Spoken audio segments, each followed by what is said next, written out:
저는 납빈가를 해보겠습니다. 역시 시험을 안 치니까 수업이 재밌지.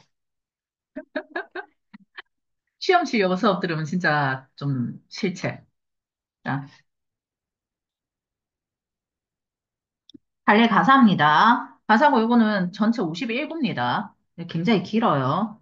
자, 주제, 자연 속의 음감에 누리는 삶의 즐거움. 제목 보고 알잖아, 사실.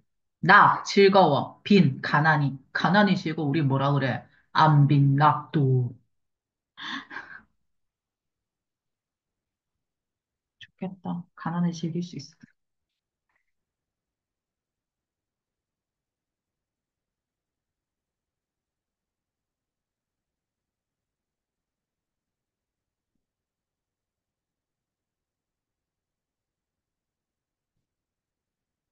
각자 미상, 연대 미상. 내용은 부귀공명을 버리고 산수에 파묻혀서 가난함을 낙으로 사는 생활의 풍미, 고절이 최상이다. 뭐 이런 이야기거든. 그래서 은퇴한 관료가 안빈낙도하는 삶을 읊었다는 맥락에서 강호가도의 맥락을 띈다고 볼 수 있고요. 자, 뭐 비슷해요. 다른 강호가도처럼 가난함을 즐긴다는 어떤 가난을 낙으로 삼는다는 낙빈의 맥락, 그다음에 자연을 사랑한다. 요산수의 맥락, 분수를 지킨다. 안분의 세 가지 맥락을 담고 있고요. 뭐 비슷한 작품 우리 뭐 했어? 정극인의 상중고. 그다음에 뭐 강호사시가 요런 거 했었죠. 그래 비슷한 맥락으로 해석해 주시면 됩니다. 근데 우리가 요런 작품 할 때 이야기를 하는데요. 조선 전기의 사대부들에게 자연은 힐링의 공간이고, 도를 추구하는, 최고의 가치를 가진 공간이야. 그런데 조선 후기로 넘어가면 사대부들에게도 자연은 단순히 도의 추구의 즐거움의 힐링의 공간이 아니라 노동의 공간이자 경제 활동의 공간으로 바뀌는 거야. 그래서 가치관의 변화가 분명하게 일어나고 있음을 캐치해 봐 주시는 게 중요하고요. 그런 맥락에서 이 작품이 조선 전기라는 걸 캐치해 볼 수가 있죠. 주제만 보고도 우리는 조선 전기구나 캐치해 볼 수 있다는 거. 자, 길게 필기하지 않겠습니다. 이 몸이 쓸데없어. 항상 우리가 이렇게 이 몸이 돼 있으면 이 몸은 시적하다지. 쓸데없어 상상이 버리시니, 성상이 버리시니. 자, 성상은 누구야? 임금이죠. 자, 요거는 자신의 처지에 대한 약간 자존감이 낮으신 분이죠. 화자의 생각.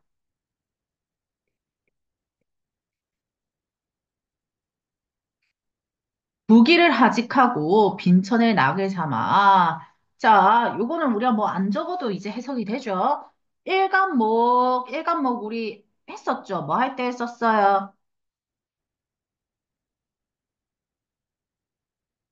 10년을 경영하여 초려상간 지어내어 나 한 칸, 달 한 칸, 천풍 한 칸 맞춰두고 병풍은 들일 데 없으니 들러두고 보리라 하면서 이야기했지. 그때 초려상간을 다른 말로 일간목으로 나타낼 수 있다라는 건데요. 일간 한 칸이란 뜻이야. 초려상간은 세 칸짜리 초가집이고 이건 더 작은 거야. 한 칸짜리 초가집이야. 근데 같은 맥락으로 그냥 작은 초가집 정도로 해석을 해주시면 돼요. 자, 일간 뭐, 한 칸밖에 안 되는 작은 집 정도. 그러니까 소박한 삶을 나타내는 거죠.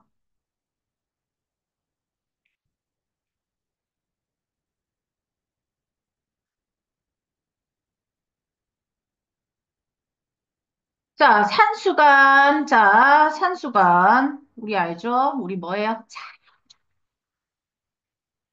이거 자연인데. 자, 여기서 이 작품에서는 화자의 지은 집이 위치한 공간이죠. 화자의 집 위치 정도만 적을게요. 삼순굿이 뭐예요? 삼순. 서른 날, 한 달 동안. 구식 9끼니. 30 나누기 9, 3. 그러니까 3일에 한 끼 정도. 3그러니까 3일에 한 끼를 점심때만 먹는다. 요 정도 느낌? 네, 뭐. 근데 생각보다 할만합니다, 그거. 네. 저 대학생 때 자취할 때 해봤거든. 음, 술값이 너무 없어가지고. 술값이 너무 많이 써가지고 돈이 없는. 그래서 그 술 말고 먹은 음식으로 삼승부식을 해봤어. 근데 술도 안주 없이 먹은 거야. 아, 선수가. 그래서 삼승부식 몹시 가난함이란 뜻이죠. 근데 그러면 30kg대가 됩니다. 다이어트하기 아주 좋아요. 근데 요요 순식간에 오는 그런 다이어트가 되겠죠. 삼승구식 먹으나 못 먹으나. 자, 요 부분에서 이 가난함을 캐치해 봐 주시는 거 중요. 자, 10년일간 쓰거나 못 쓰거나 분별이 없어거니 시름인데 이제 so 냐냐냐냐. 그렇지, 소리. 시름이 없다 이 소리죠. 좋겠다. 씨. 만사를 다이즈니 일신이 한가하다. 자, 자신의 처지를 수용하고 받아들입니다.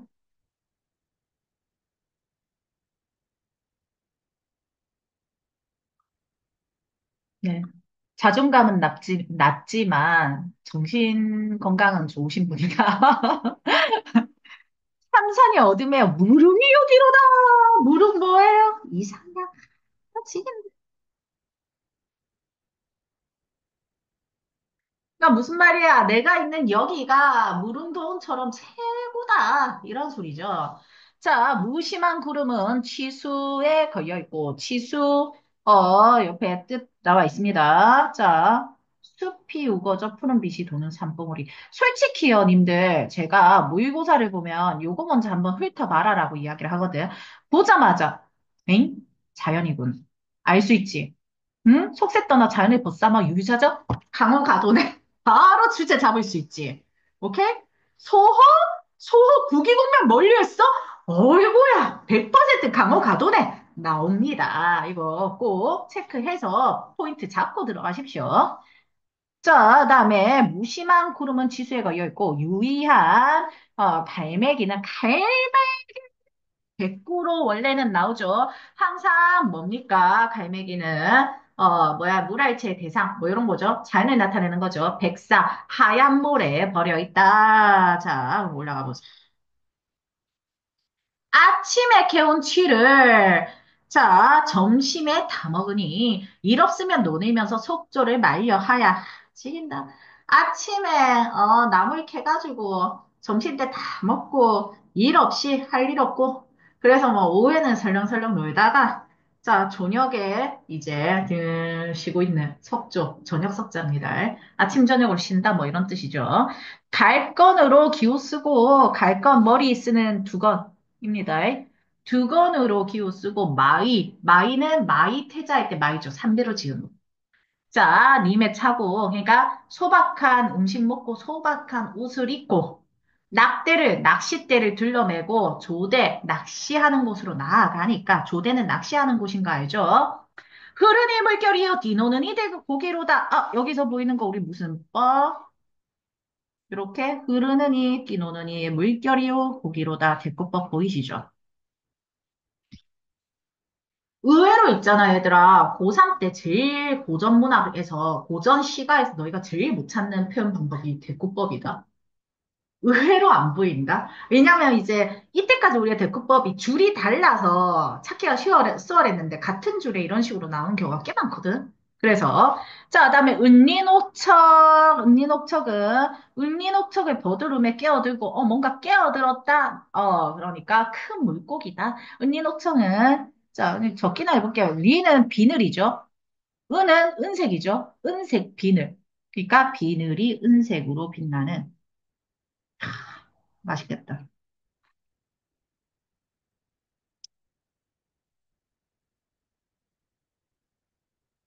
모양 좋은 큰 물고기.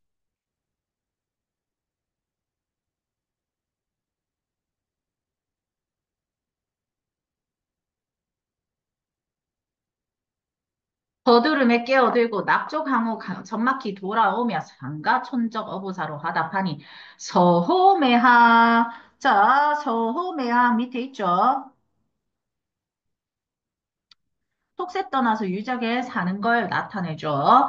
자, 겨루지 못해도 중점 연기야 이에서 더할 소냐. 자, 그래서 여기 설이 있고요. 중점 연기, 뭐, 누구 중점이 무슨 뜻인지 몰라도 연기는 알잖아. 귀하다는 뜻이지. 이보다 더 귀한 생활을 할 수 있겠냐? 이런 맥락을 체크해 주시면 돼요. 그러니까 서리가 있고, 그러니까 자신의 처지에 대한 만족을 체크해 볼 수 있다.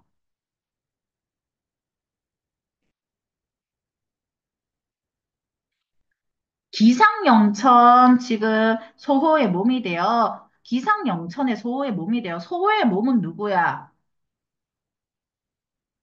그러니까 소호는 누구야? 부귀공명 멀리했던 사람들이지. 소호의 몸은 화자지. 화자가 어디에서 지금 된 거야? 기상영천. 그러니까 기상영천은 화자가 있는 곳이지.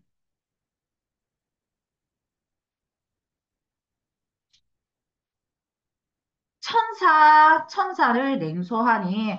자, 천사 뜻 몰라도 돼. 왜 그 뒤에 냉소가 있거든? 천사에 대한 차가운 웃음을 날린다. 그러니까 천사는 세모진다. 천사가 뭐길래 밑에 있지? 화려하고 호화로운 시정에서의 생활. 냉소, 차가운 비웃음.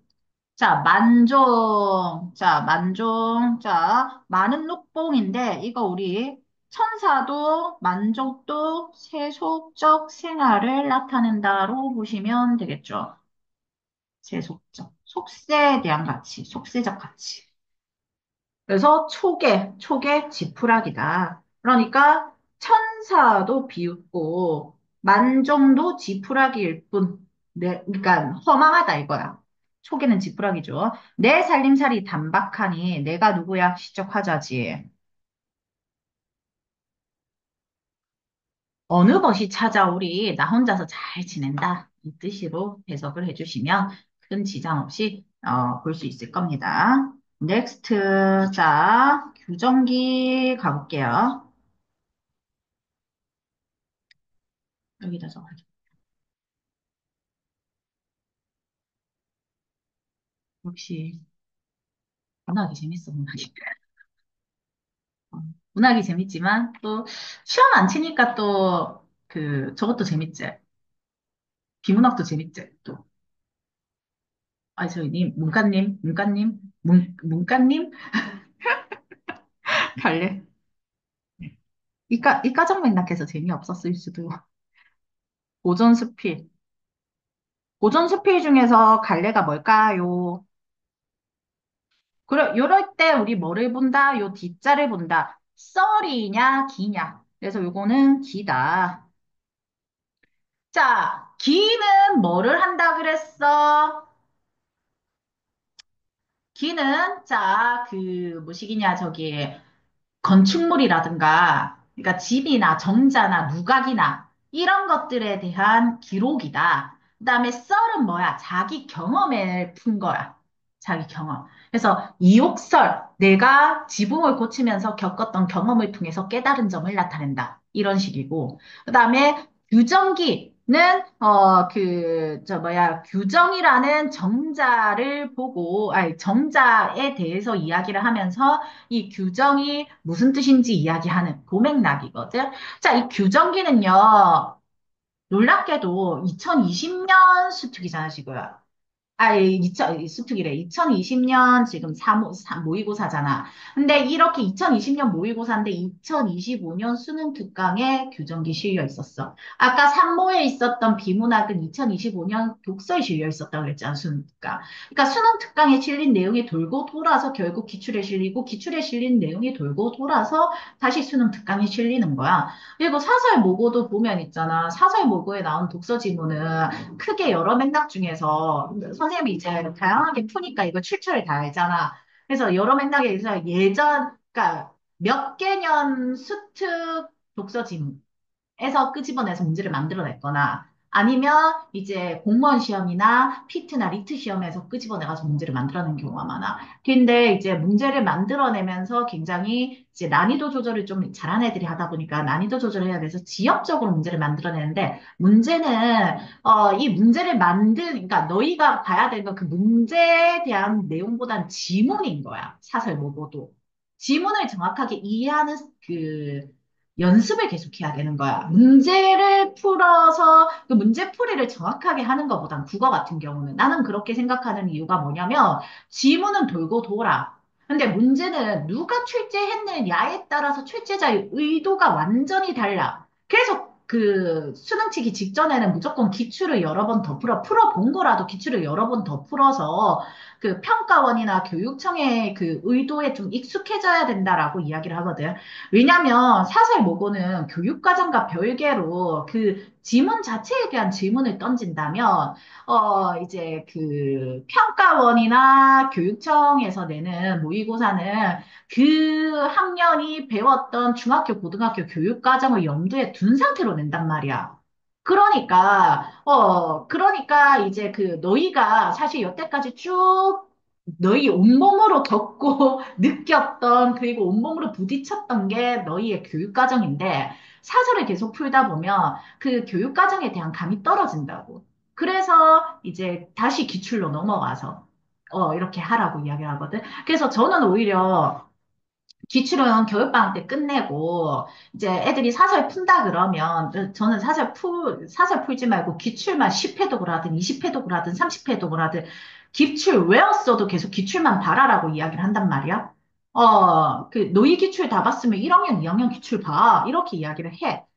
왜냐면, 어차피 쉬운 거 못 푸는 놈이 어려운 거 풀 수 있을 것도 아니고, 쉬운 거 다 푸는 놈은 어려운 거 건드려도 활용이 가능하단 말이야. 그렇게 가려고 그렇게 이야기를 하는데, 사설을 굳이 풀고 싶다? 그러면 사설을 풀면서 그 출제자의 의도를 생각하기보다는 지문을 정확하게 읽는 연습을 한다라고 하고, 내가 모르는 문제가 나왔을 때 당함과 멘탈 관리만 한다고 생각을 하고 보셔야 돼요. 똑같은 문제는 나오지 않아. 어쨌든, 맞아 가볼게요. 제가 또 계속 사실 제가 학원 오픈하고 이제 되게 학생들이 우리 학원을 내신 관리 학원으로 생각을 많이 하는데 저희 학원은 애초에 처음부터 내신 관리 저기 적혀 있는데 절대 우리는 처음부터 단 한 번도 내신 관리 학원이었던 적이 없어. 내신 수업할 때도 보면 수능에 도움 될 만한 거에 포인트를 두지. 이제 너희가 학교 시험 칠 때도 수능에 그 도움 될 만한 포인트에, 내용에 포인트를 두지, 막, 내신을 위한 내신 같은 경우는 크게 포인트를 두지 않고 지금만 해라. 라는 말을 분명히 제가 한단 말입니다. 그냥 이거는 요 부분만 딱 외워라. 이렇게 이야기를 하거든요. 왜냐면 지금 당장 성적이 내려면 요거는 요것만 딱 외우면 되고 이해할 필요도 없는 그런 부분들이 나올 때가 있기 때문에. 그런데 결국 국어는 너희가 내신을 할 때 봤던 거, 그다음에 평소에 풀었던 기출 이런 것들이 모여가지고 수능에 나오는 거기 때문에 수능에 도움될 만한 걸 가져가야 돼요. 음. 결국 마지막에 이기는 놈이 끝까지 이기는 겁니다. 이 말의 뜻을 수능 끝나고 깨달은 놈들이 너무 많아, 얘들아. 마지막에 이겨야 이긴 거야. 성격. 근데 너는 이길 수 있을 거야. 사색적. 지금 영상 보시는 친구도 이길 수 있습니다. 자, 주제, 정자 이름을 해바라기로 삼은 이유. 올해 수특에 실려 있었습니다.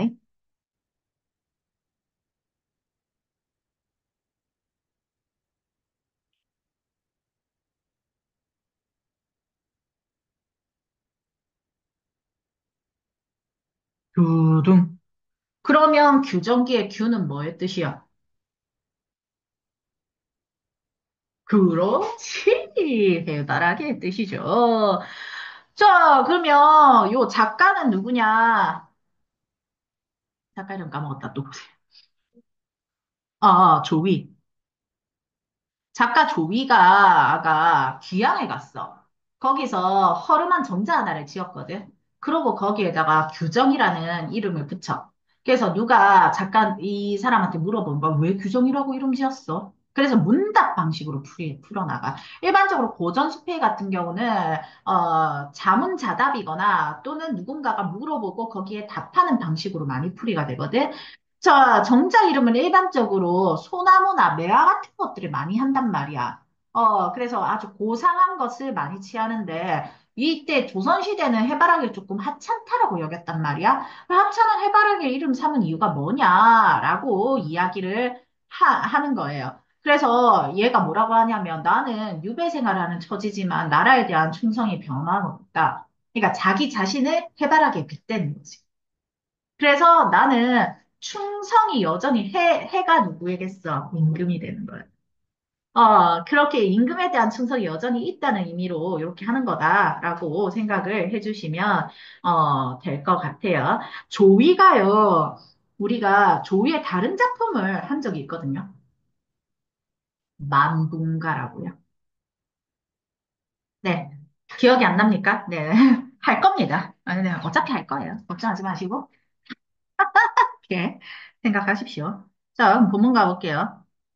내가 의주로 뭐가 딱 하노? 기양 같다 그러지. 자, 여기에, 자, 처지 보이죠? 자, 요거는 수필이니까, 나, 이꼬르 글쓴이죠. 공간적 배경, 의주 보이죠? 이듬해 여름, 계절적 배경, 여름 보이죠? 해바라기 언제 꽃이야? 여름 꽃이야. 새든 집이 낮고 좁아서 답답함을 참을 수가 없었다.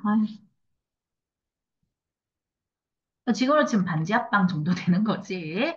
자, 글쓴이가 처한 상황입니다. 상황. 여름인데. 얼마나 덥겠니? 그래서, 자, 채소밭에서 좀 높고 바람이 잘 통하는 곳을 골라 석가래 몇 개로 정자를 얽고 띠로 지붕에 덮어 놓으니까지 묶어서, 자, 요 상황을 타개하기 위해서 한 행동이죠. 이제 대여섯 사람은 한지만 했는데 옆집과 나란히 붙어서 몇 자도 떨어지지 않았고 채소밭이라고 해도 폭이 겨우 여덟 판인데 해바라기 수십 폭이 이 채소밭에 자라고 있는 작물입니다. 자, 푸른 줄기에 부드러운 잎을 훈풍에 나부끼고 있다. 그래서 이름을 규정이라고 했다. 정자 이름이죠.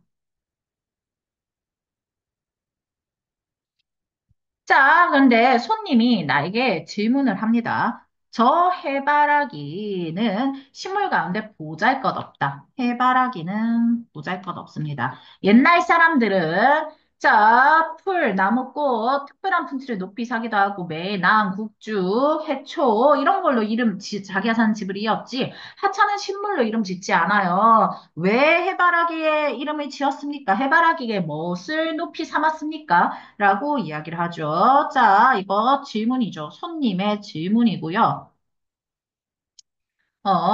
글쓴이가 자신의 정자에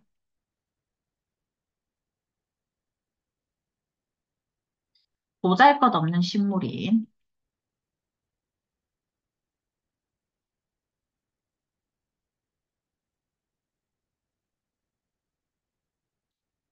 해바라기 이름을 붙인 이유 물어보죠.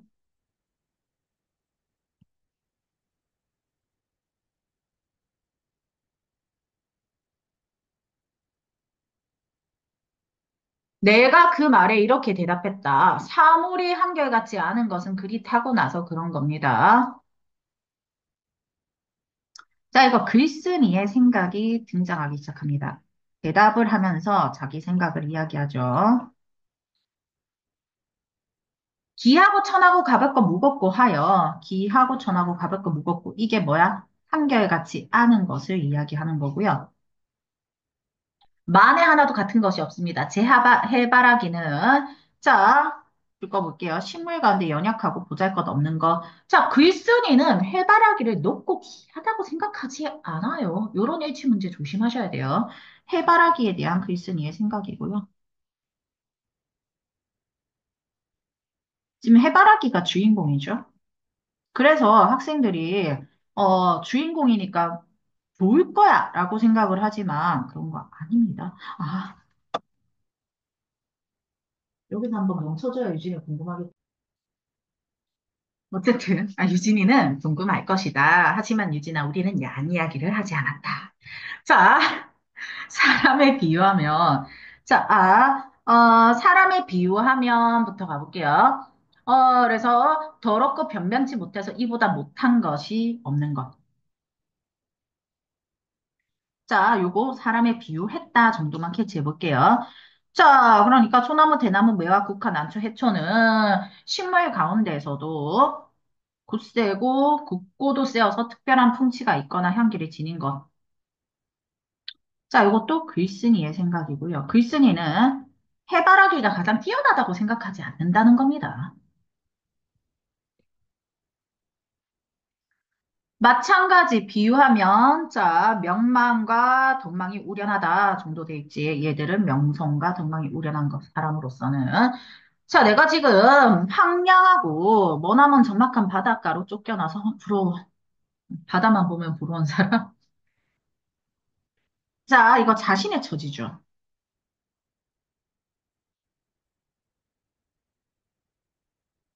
귀양 간 겁니다.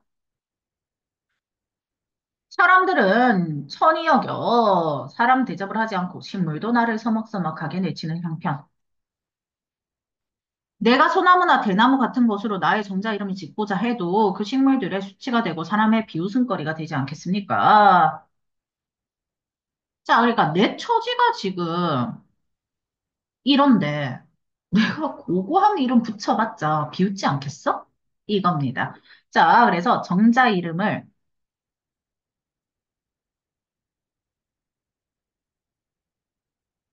소나무나 대나무 같은 곳으로 짓지 않으니.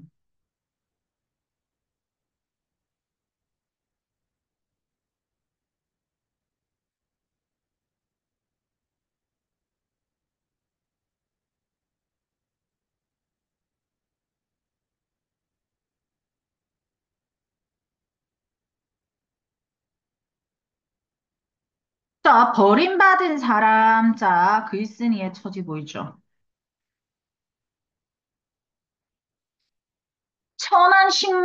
천한 식물 누구예요? 해바라기죠. 해바라기 예쁜데.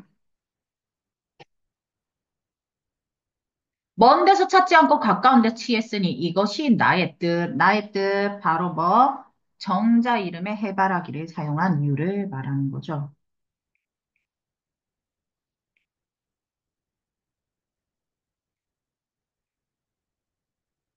그러니까 쉽게 말해서, 내 처지가 이런데, 좋은 거 해봤자, 좀 그렇지 않아? 이거죠. 또 내가 들으니, 천하에 버릴 물건 버릴 재주도 없고, 삭박이 무, 배추, 하찮은 것도 버려서는 안 된다. 해바라기는 두 가지 훌륭한 점을 가지고 있다. 자, 해바라기의 두 가지 훌륭한 점. 하나는, 자, 해를 향해서 빛을 따라 기울어진 첫 번째. 그리고 이거는 충성으로 볼 수 있다.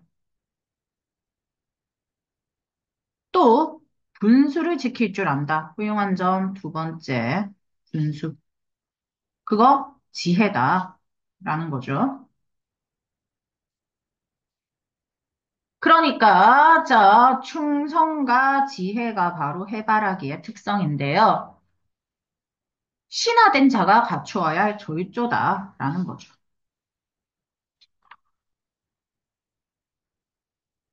그러니까, 뭐, 소나무, 대나무, 매화, 누카, 이런 것만 귀한 게 아니다.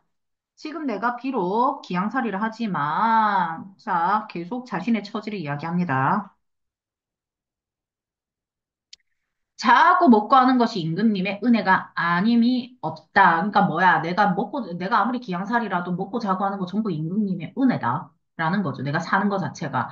그래서 낮잠 자고 일어나서 밥을 한 새 뜨고 심혈묵리나 사마군시 시를 읊을 때마다 해를 향하는 마음을 스스로 그칠 수 없다. 그러니까 임금님을 생각하는 마음을 뺄 수 없다. 야, 샤바샤바하고 있는 거야, 지금.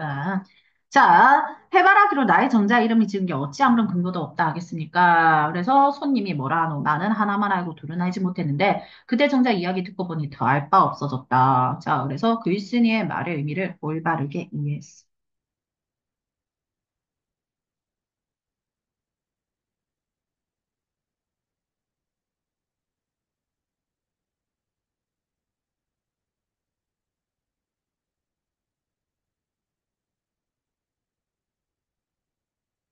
해 보시면 되고요.